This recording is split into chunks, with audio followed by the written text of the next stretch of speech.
the fact that they were able to push them out, even force Fnatic into this swap, just goes to show the strength of their individual laners. The problem was, Fnatic, they have a little bit more experience moving around the map, and often they did have that tempo advantage, and they slowly And caught to that be fair, their experience, I think they over-trusted it once or for twice. sure, yeah, They made a 100%. misjudgment. When we take a look at our first replay here, you can see that ultimately that experience sort of counted against them because they did not respect the potential collapse. And there's a lot of global tools here on the side of HKA. They were just pushing bot lane. Fnatic was rotated mid, tried to get there first, but Shen Kassadin did a good job cutting off the escape, forced Jesus into the mid lane where the top side of HKA was collapsing. They get a couple of kills. They were not actually able to break that mid turret there, which ends up being a huge problem for them because it took them forever to try and get any pressure down around there. And then their 1-3-1 basically fell apart because they never could push in deep enough into Fnatic's side. All right, we talked about this a lot, but I think we have to hit it again. HKA, why are they struggling to close this out? Because after that play, it felt like they should be in absolute control. But you're right, nothing happened for so long. So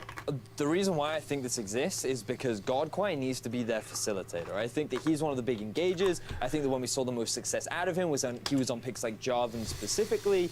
And what we're seeing now is he's on a jungle Ezreal. The only real good way you can start off a team fight or any kind of proactive play is maybe you get a flanking Shen or a flanking Alistar, and then you use the Shen as a follow-up, but you've got an Ezreal jungle, you've got a Kassadin mid, and you've got a Tristana already. These aren't engaged champions. They can't start things for you, and because there was no proactivity from the support or the top, it ended up just being this standstill where Fnatic just slowly crept up with their vision and pressure and playmaking that HKA didn't really have any answers. I think that's the big thing for me too, is just that there was a time where you saw the Kassadin go bot lane, tries to hop onto Reckless, he gets chunked out, and it felt like after that, Kassadin just got really, really passive and would just resort to going to the top lane, pushing that wave out, and then kind of roaming mid, but not committing to it. When you have double teleport, Kassadin, Shen, you have a lot of tools to make plays on the solo lane down the bot side. Go attack the enemy top laner, that Maokai. If you get a kill, after already taking the 2 outer turrets, you can potentially get a mid inhib, or a bot inhib, excuse me, if you actually turn that play, but they almost never look for it after that point. And while it relatively was not a high-pace, high-action game, when Fnatic finally found an opportunity, they were the ones who took control back. As we take a look at this next replay, brought to you by Acer Predator, we can see that,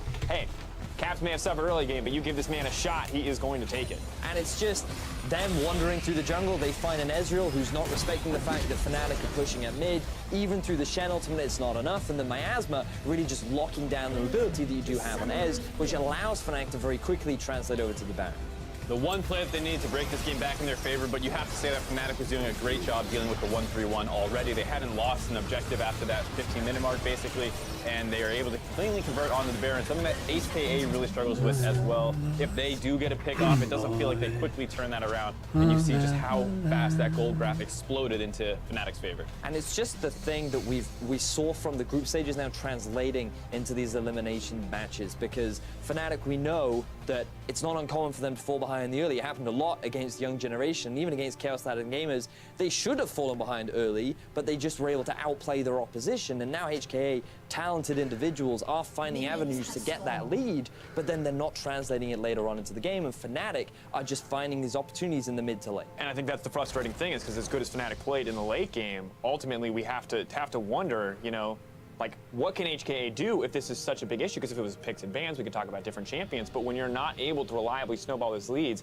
that feels like something much bigger. Well, I think what I like is that they're choosing to go back to red side. They're identifying that, like, we probably need to win in laning phase and get more counter picks hypothetically with that red side selection. So if they want to do this early Kassadin pick, they could potentially go for that again. If Fnatic adapts and bans out the Kassadin, now you can wait for later in the draft before taking their solo lanes and hopefully finding some areas to pressure. For me, I'm just after more engage on the side of HKA. I think they, like, as you rightly said, they had a lot of tools in their kits, but just simplify it, make the things easier. Maybe just group up 5 and force a fight. Like, these guys are strong individual players. They just need easier ways to sort of make stuff happen. And I think champions like Jarvan, Maokai, Sejuani, Gragas, all these are great picks that can better facilitate the action go by. All right, well, Fnatic are going to start the series 1-0. We're going to see if Hong Kong Attitude can pick up a win of their own in Game 2 of the match. Bring it back here after the break.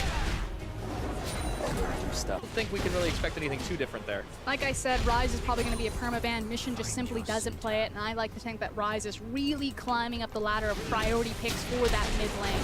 So, unfortunately, whether they're on red side or blue side, I expect this to be a staple ban for HKA. Makes a lot of sense, and now the ball's back in their court the last time around. of course, saw them removing the Syndra, but that was removed on Fnatic's side. Let's see what Hong Kong Attitude do here. Sejuani is the big champion that's kind of left open. You know, do they ban it here, and is it going to be another Gragas first rotation, or did they leave it open, try to bait Fnatic into picking or prioritizing an ADC, and then get the Sejuani for themselves? It looks like they decided to go a different route and ban out the LeBlanc, so we might see the Sejuani coming in here for Broxa. There's a lot of junglers other than Jarvan left up. Xayah, Tristana, Sejuani, all the big champions left up. I expected it would be Sej, and there it is. Yeah, and I think Hong Kong Attitude, no-brainer to go ahead and take the Triss now. What are they going to answer with? I think they definitely should pick up their jungler earlier on. Godquai did not look nearly as comfortable when he wasn't on an engaging tank. But they don't technically need to pick it up in this rotation. I'd like to see them grab an aggressive support. I did like the Alistar, especially because with taking the Tristana, it's probably going to be the Xayah. So pick up the Alistar again. Unified and Kaiwing looked very confident in the 2v2 across from Rekkles and Jesus. All right, That's a left turn. It's going to be Yordle Combat. Lulu down on the bottom side. So, see how that one goes. Very pokey lane. I don't know how I feel about this. I prefer Kaiwing on much more playmaking oriented supports. Obviously, it makes sense, an Ardent Sensor user, the ability to augment a lot of Tristana's attack speed. These champions certainly synergize really well together, but it's about the responsibility in HKA. You know, who is their big playmaker, who's going to start the fights for them, and Kaiwing is one of those guys. We'll see where that falls to with the change up here in the composition now for Fnatic's side. They're locking that Xayah as expected. They're looking at a Karma bottom lane, which you mentioned the last time around in Picks and Bans. Another Jez's special that likes that poke damage she can provide, and the shield. And it's really about that pushing potential. When you have the Lulu, Tristana, it's already going to be a very heavy pushing lane. Now with Xayah Karma, it gets a bit easier for Fnatic to create space or even a pressure point that Broxa can play around. You know, if they get the push advantage bottom, he can suddenly start invading on that. Or if he doesn't want to invade, he has safety to farm his own jungle because his bot lane will be pushed up protecting him. A lot of CC when he comes and brings it now. For Hong Kong Attitude, they lock in Gragas before the next phase of bans come in. They don't want to expose Godquai to a couple more jungle bans being thrown his way. Now we enter that second phase of bans. And already it's pretty standard compositions. They really haven't shown, you know, too much. I talk about kind of the core of a composition a lot. These are just surrounding, you know, cherry on top, some sprinkles, but it's not really like a siege composition or a monster objective burn composition or a big 5v5 composition just yet. It's just kind of the stock standard basics. All right, so what kind of Sunday do you fancy for Hong Kong Attitude? How should they fill this one out? I actually wanted them to take the Maokai, but they banned it away. I want them to have the hard engaged champion. I'd like to see a traditional 5v5, especially because they picked up, you know, the Lulu Tristana combo. But I won't get my way. He also won't have Casta in this game since that's banned away from him. Let's see what Hong Kong Attitude ban out if it's another top laner up against Soaz. No, instead, it's the Orianna.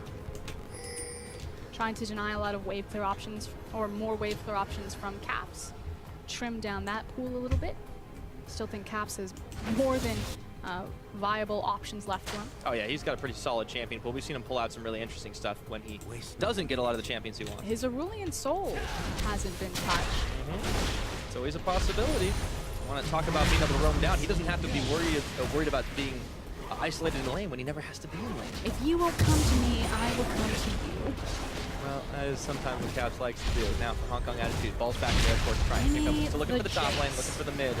And hallelujah, as you nailed it, it's going to be Jace. Okay, so mission, he goes from one comfort pick and then he lands onto the next one. It is going to be his Jace. These are kind of like his two big signature picks. It's also going to put pressure on Caps. You know, what will you match across from that? Could also be a Karma mid lane. Yeah, that's very possible. You know, that's where the Ardent Sensor can be. And maybe we'll see that. It's going to give him a fair amount of safety in the lane, but now they lock in. Speaking of safety, locking in the Shen. Now it's back to see what the final pickup will be. Does Caps go towards, or if they do decide to flex that Karma. 15 seconds remaining. Eyeball on the Cassio. Would make sense with their composition. Again, it offers a lot of safety. It's really hard to dive onto the backline. It's hard to catch Xayah anyway with their ultimate. And then when she's standing next to Cassiopeia, it becomes even more impossible. Great beefy front line with the Shen and the Sejuani. So many different options to start fights and create distance. So I really like what Fnatic have put together. They've got great bridging points, you know, champions that can peak really early in the mid game and then handing off that baton into the late game. Yeah, and for Hong Kong Attitude, it looks like they're going to try for a little bit more damage all across the board. Last lock-in is going to be that Rumble for Riris. And it was really Mission's Jace that kind of gave away that it was going to be Riris' Rumble. Again, another signature pick for him because you have the big 80 right in the mid lane. It means that Urus can be able to look for the magic damage up in the top lane. So one of the reasons why Mission is such a proficient Jace player is that it opens up the ability for Urus to play Jace. Get ourselves a very comfortable Hong Kong attitude composition. You know, only one true thing, but that artificial tank is coming out of the Lulu Cloud Roses. Any one of those characters definitely keep that right front line. I think I like this fighting ability from Hong Kong Attitude as well, but they've once again got side lane pressure. And it's again another great bridging composition. You know, the fact that Jace can be that big power in the early game as well as spiking in the mid lane. Rumble then takes over as soon as he is like level 6, level 11, and then 3 points at his ultimate, and then handing it off to Tristana. So there's points at every single portion of these games' compositions, or these teams' compositions, where they can be powerful, where they can look to make plays, and we shouldn't have another slow farming game as Fnatic were just waiting to ramp up. Yeah, expect to be a little bit more explosive in the early game, in the mid and the late, why not? And for Hong Kong Attitude, they've got a few more tools to work with, not so much one-dimensional. We'll see if Fnatic can take it to them twice in a row, put themselves up 2-0. The old kings of Europe gunning for the group stage of Worlds. Do they get to be the kings of Europe anymore? They're the old kings. I feel like Brockgren. G2 just like ripped that from Just because you're not sitting on the throne anymore doesn't mean you didn't used to. I'll accept Yeah. princes of Europe. Does that mean they're going to be Ascendant next year? I don't know. Well, we'll find out. Hong Kong Attitude, of course, another third seed from their region, trying to prove that the LMS is not a two-dimensional place. We'll find out if they're able to take it and even things up against Fnatic. We load up onto the Rift. Same sides once again. And a lot of my attention is going to go to Ryrus and its Rumble. Again, it is a comfort pick for him. He's certainly showed big things on this champion, but it's a very different style. You know, this is HK recognizing, okay, the side lane pressure, that didn't really go as we planned. Let's focus more on kind of the big 5v5. Let's play around this team fighting ultimate. Whereas Soaz now gets to control the tempo in the side lanes. Like, buddy, you are staying here with me or I'm gonna beat you there anyway. Pretty much. Well, he's got a pretty quick out if he decides that he wants to get on top of one of his carries. You mentioned that beefy front line that the Shen, the Sejuani can provide. He can get there right quick with Stand United. We'll see how it all unfolds. Line of scrimmage, no shenanigans this game. I am really feeling the crowd passion behind both these teams. There were a couple of Fnatic jerseys and signs popping up in the crowd, so it's not just the one-dimensional hometown favorites for Team WE in Wuhan. Now the crowd is chanting Jaya. It means refuel or fan the flame. It's kind of like saying good luck. So if you want to cheer for your team in Chinese, it'd be Fnatic Jaya. Enter lessons with Prosper, and I love it. You were supposed to say HKA Jaya. You HKA. messed up. I set it up for you. I mean, I let you down quite a lot, don't I? We'll see if HK doesn't let you down here. Still, decided to go too deep, kick things off. Everyone, Fnatic waiting in the wings, try to dissuade any early aggression. And it's We'll kind get of to the leash. it's kind of about where these junglers will strike first. Now, we've mentioned this in game number 1. We'll mention again in game number 2. Godquai is much more the proactive early game jungler when matched up across from Broxah. That said, you know, he doesn't have the same sort of hard CC to work around in his lanes as he did in game number 1. He's going to have to be the guy that provides that. In his jungle proximity, he tends to pay more attention to the mission than either of his side lanes. And he certainly has the burst damage to follow up with Jace, you know, having those 2 forms. He can be quite explosive in the early game. So I would almost expect Godquai as one of his options to really look at Caps and try to punish this Caps. Caps didn't have too much trouble last time around, and even without Broxah once again spending a whole lot of attention anywhere near him. We'll see how this one all unfolds. But the bottom lane was what got really more explosive in the last game. And with the Tristana and Xayah once again, I expected there might be, maybe not so many all-ins, but a lot of poke damage coming back and forth without Lulu. Yeah, I don't expect that there's going to be all-ins. You know, there's not the Alistar available, but it's probably just going to be the ebb and flow of pushing away forward. And then it's about what do the junglers do with this different pressure point to pivot around. Yeah, the bottom lane is definitely going to be a little place to look for the junglers, not just because of the way the lanes are going, but we also have yet another Infernal Plus with the Dragon RNG this time around. Was nowhere to be found in game 1, but game 2 is going to be another story. I was almost really excited that Broxah was pathing towards the extended Jace, but then he took a right turn and took the Scuttle Crab. I was like, wait, Broxah's going to gank mid? It's like there's a magnet mid lane, and he's on the same polarity. Every time he gets close, he gets turned away. Doesn't need to. He just wants to hard farm, get that ultimate on Sejuani. Just have a good time with his own jungle.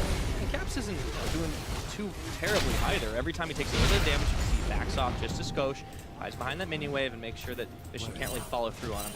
Now Godquai, he's on a mission himself. Straight up into this jungle, not going to find that red, but he might find Broxah. He's ready for a jungle fight. He doesn't want it. Barrel pops, last cone, he's out. And he's going to feel safe to do this simply because Jace does have a rotation priority right now because he is pushed forward, so he'll get there before Cassiopeia. But it was a fight over the Krug camp. In the end, though, Roxy gets his full clear and he's got the Krugs to himself. And as I say that, anything thought? Just might. Unified Kaiwing a little bit pushed up. There's no ward in that Tri-Brush, so it might go unseen. Yeah, he definitely has the line in, or he might just assume that the Tri-Brush is warded and might not think it's worth his time and wants to finish close. Well, looks like we got a bit of a battle in the mid, though. Mission, really pressure we were talking about. A little uncertain if he wants to keep on pushing. Cave is good as he got. Caps also has the minion wave exactly where he wants it right now. He's super comfortable. Mission's going to make his early back, but if Caps holds it there, then he will have to call his jungler over to assist him. See it happen. Meanwhile, down back in the bot. Both junglers bottom. They've arrived. Everybody knows about this party, though. Let's see Kaiwing and Unified a little bit low, and they look to jump onto Rekkles, looking for that first blood. Nearly have it, and they do. It goes over to Unified, and right now for Fnatic, not too happy with how that's all going to unfold, and Unified hopping right behind Godquai on the front line. Jezz leading up the rear as Broxah was able to back away. Hong Kong Attitude come up with one kill. So the other option that was available to the junglers is ganking the overextended bottom lane. You know, both these bottom lanes have the potential to push, but that means that they're going to expose, you know, the fleshy underside to the river. And it was Jagex that got there first.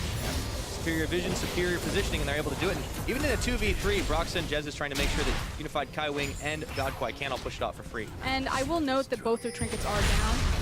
That said, Fnatic's bot lane have fallen prey to this already multiple times throughout the playing stage. If you go back to their KLG game, they also fell for the very similar game. Now mid. Level 5, okay, Caps, he's not quite got nearly enough damage to turn it back around, and Mission does not push his luck on that one. Still, we're starting to see this lane dominance that Hong Kong Attitude are noted for. We saw it in the bottom lane with a little help from the jungler, and we'll see it again. And again, it's Rekkles stepping forward, doesn't have the vision, he knows his jungler's there, so that's why he feels confident to posture like that in the lane. But it's Godquai that comes out of the brush, finds the big damage, the Ignite comes down, denies a lot of the heal, and suddenly it's first blood on Rekkles. I love the way the Unified just starts by jumping in. He knows his team is going to be able to back up. He knows he's going to get bruises regardless, but he wants to position himself so he can still dish out those auto attacks. Very aggressive Tristana play, and he gets a well-earned VF sword.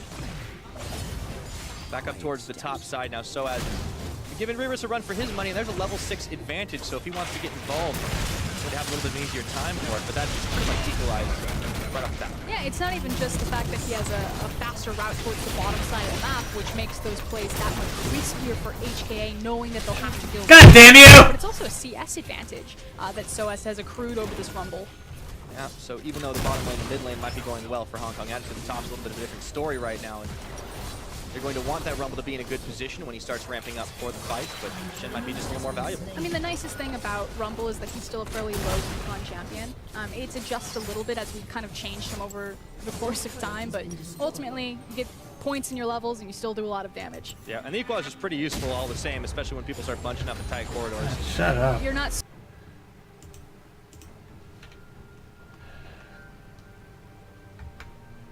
We do what we must.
Fuck! God damn you, motherfuckers!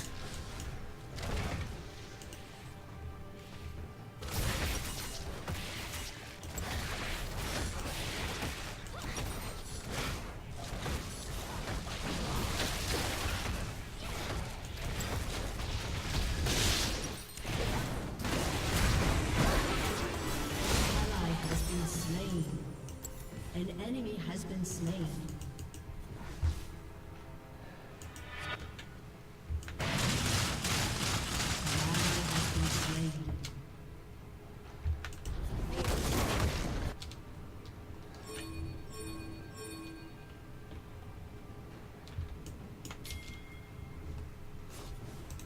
yourself.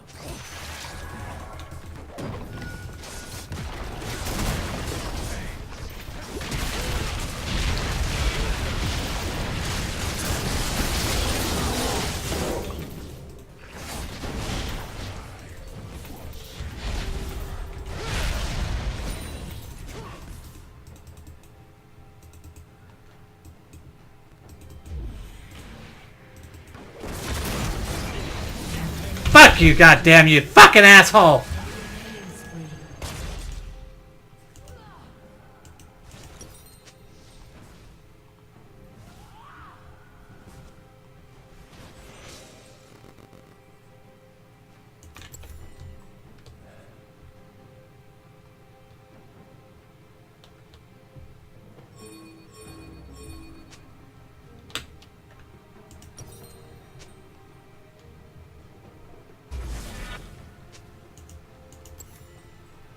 Quiet.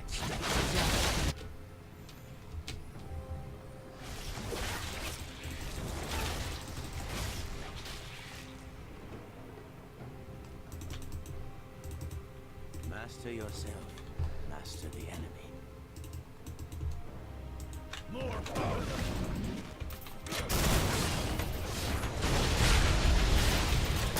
Fuck you! God damn it!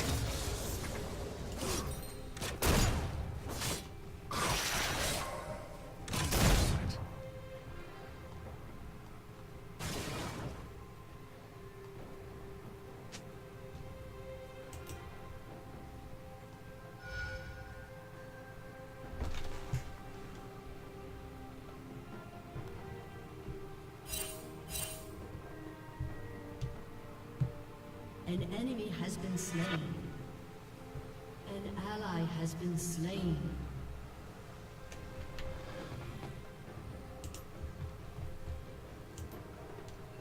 Shut down. You must.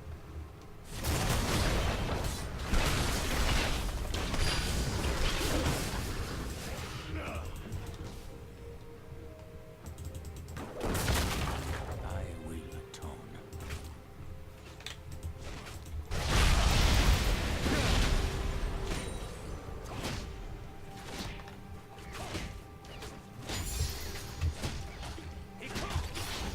Extend your senses.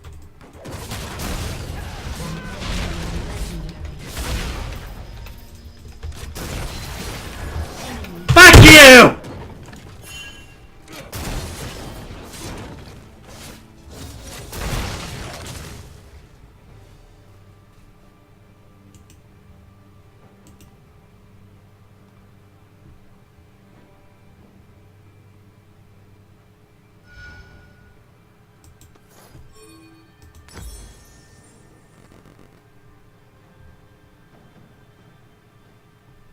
An ally has been slain.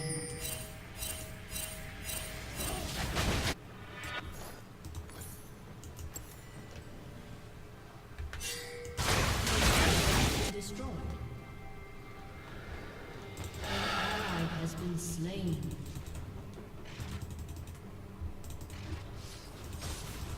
Your turret has been destroyed.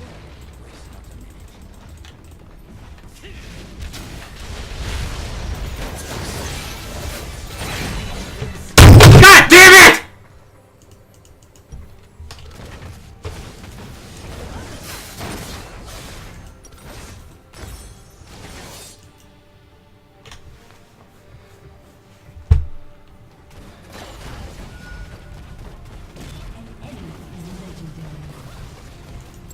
Your turret has been destroyed. Your turret has been destroyed.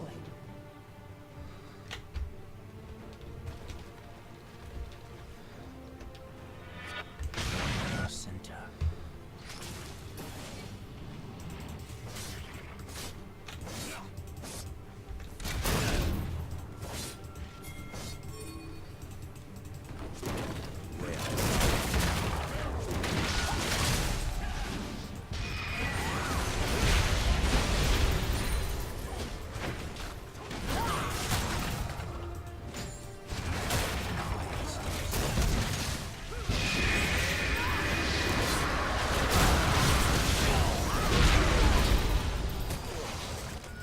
Shut down.